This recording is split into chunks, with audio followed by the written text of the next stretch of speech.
बात कर लेते हैं इस वक्त ग्लोबल मार्केट से।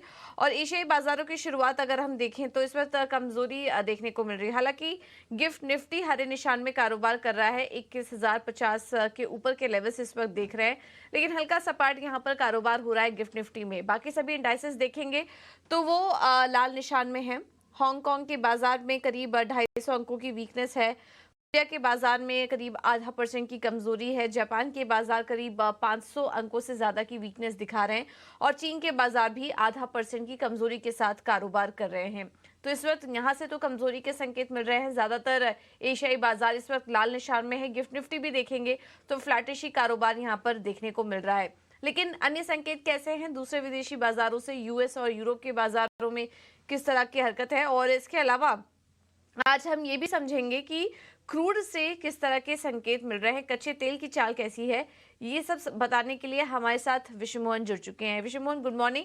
सबसे पहले तो क्रूड के हालात बताइए, जिसको कि आप काफी क्लोजली वॉच करते हैं। अब $75 के नीचे भी फिसल चुका है। क्या कुछ फैक्टर्स हैं? आपकी भी एक्सपर्ट से बात हो रही होगी। क्या ट्रिगर्स दिखाई दे रहे हैं क्रूड के लिए? देखिए, आज इस हफ्ते हमने जितने भी एक्सपर्ट से बात की थी सभी ने सेल कॉल दिया था 18 हाउस स्वदेश पे। हमारे मुनाफे की मंडी में भी और कमोडिटी विशेष में भी सबने सेल कॉल दिया। लगातार देखिए उसी हिसाब से गिरावट भी आ रही है। कल $74 तक फिसल गया। लास्ट जून के आसपास का जो लेवल था ना, वहां पर कच्चा तेल आ चुका है। लगातार 5वें दिन कल कच्चे तेल में गिरावट दिखी है। हफ्ते भर में 8% के आसपास की कच्चे तेल में गिरावट आ चुकी है।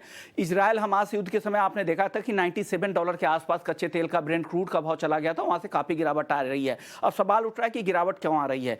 सबसे पहली वजह तो आप है कि मूडीज ने चीन की क्रेडिट रेटिंग को घटाकर स्टेबल से नेगेटिव कर दिया है। लग रहा है चीन से मांग को लेकर अभी भी काफी अनसर्टेनिटी है। इसके अलावा कई सारे छोटे देश हैं जिसमें नाइजीरिया है, लीबिया है, वेनेजुएला है, अंगोला है। वहां पर लगातार उत्पादन बढ़ रहे हैं। दुनिया के सबसे बड़े उत्पादक यूएस अपना उत्पादन रिकॉर्ड स्तर पर लेकर जा चुका है। तो ये वजह है। यूएस में भले ही पिछले हफ्ते के नंबर्स अगर आप क्रूड स्टॉक के देखेंगे तो वो कम हुए हैं, लेकिन अगर आप जो गैसोलीन है, वो पेट्रोल के जो स्टॉक्स है वो काफी बढ़ गए हैं। और ऐसे सीजन में जब छुट्टियों का शुरू हो रहा है, ऐसे में भी स्टॉक बढ़ रहे हैं, तो ये एक चिंता का विषय है। और जो आंकड़े आ रहे हैं, वहां के आर्थिक आंकड़े आ रहे हैं, वो भी बहुत अच्छे नहीं है, वो अच्छे नहीं दिख रहे हैं। तो ये चिंता कच्चे तेल पर हावी हो रही है। पिछले हफ्ते की जो बैठक थी आपने देखा, ओपेक प्लस में आपस में सहमति नहीं बनी। हालांकि कुछ मेंबर्स ने कहा कि वो कटौती करेंगे 22 लाख बैरल की पहले तिमाही में 2024 की। उसमें से ऑलरेडी आधे से ज्यादा की कटौती पहले से ही हो रखी है।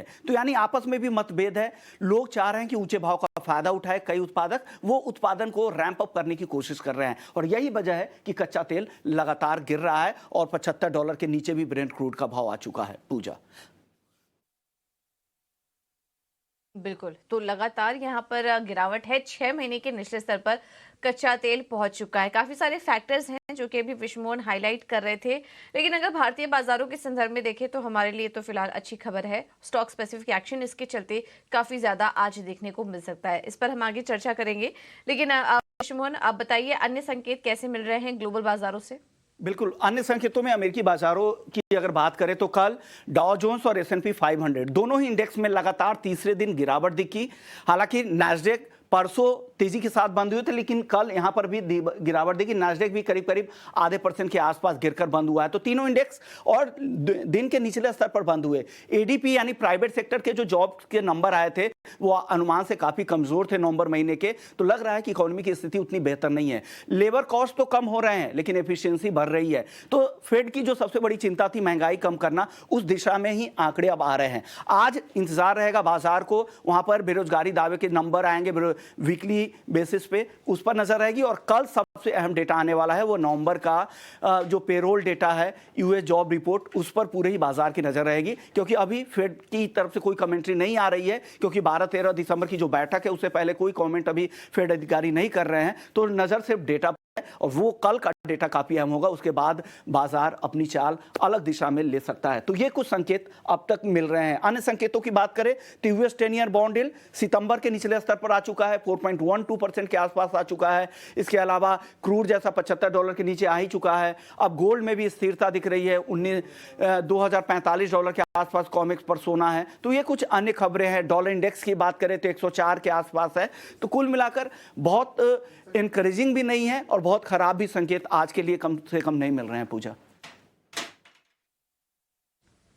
ठीक है, बहुत बहुत शुक्रिया विश्वमोहन आपका ये सारा अपडेट देने के लिए। तो मिले जुले संकेत आ रहे हैं ग्लोबल मार्केट से, और आगे कुछ और भी जॉब रिपोर्ट्स के आंकड़े आएंगे, उस पर बाजार की नज़र रहेगी। और ऑफ कोर्स फेड की बैठक भी होने वाली है, तो वहाँ पर क्या कमेंट्री आती है उस पर भी बाजार की नज़र फिलहाल टिकी हुई है। और उसके पहले हम देख रहे हैं कि बहुत ज़्यादा तेज़ी फिलहाल अमेरिकी बाजारों में तो नहीं दिख रही है।